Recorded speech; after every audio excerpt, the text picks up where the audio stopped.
I should have seen it coming. 3 years of perfect performance reviews, 5 years of increasing responsibilities, and a master's degree in operations management meant nothing when the boss's son graduated college. My name is Sarah, and I've been with Meridian Solutions for 8 years.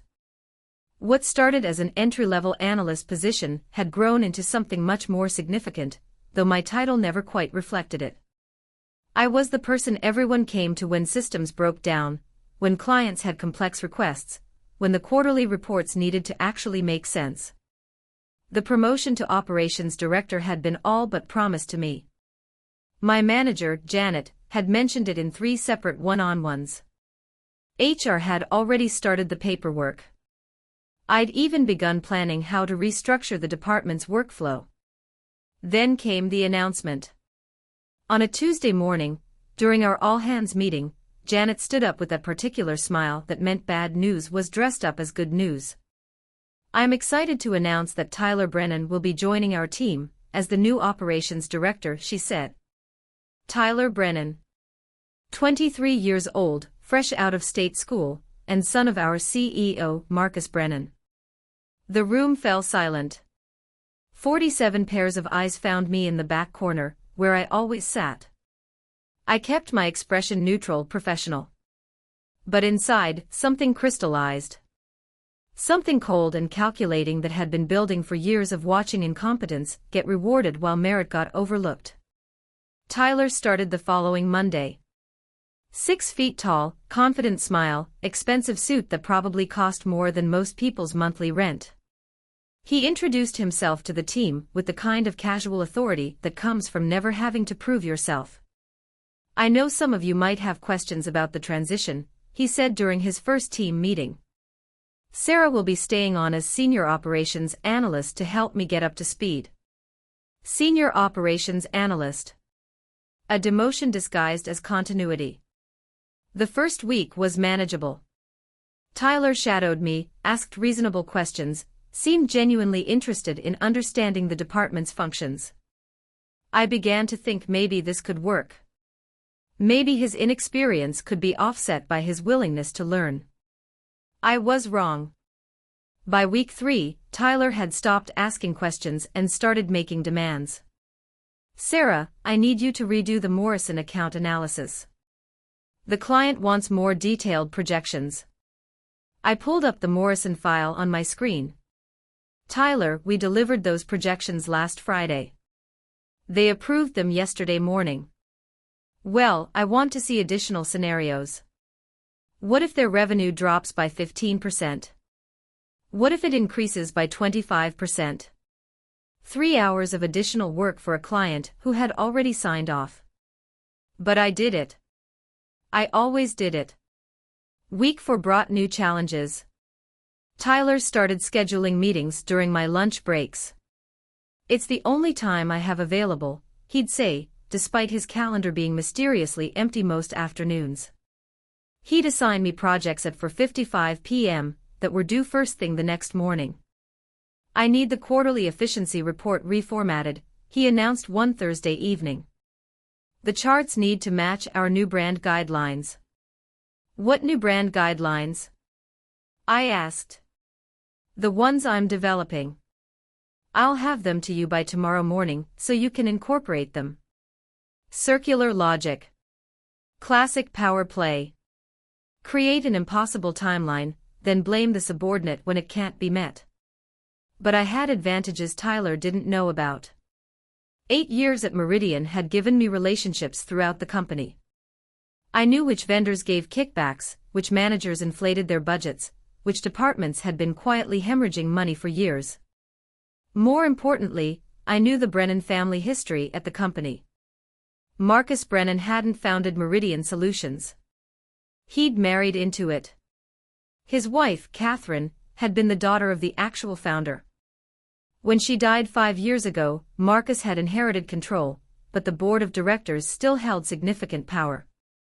And the board included Catherine's brother, David Meridian.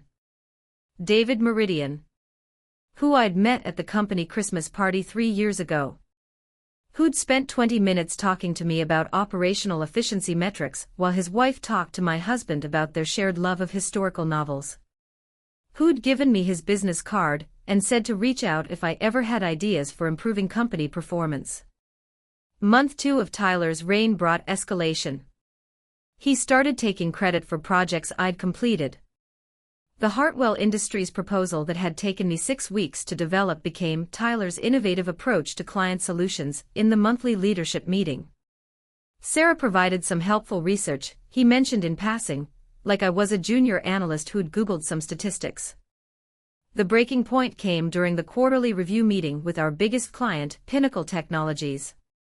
Tyler had insisted on leading the presentation, despite having minimal understanding of their account history.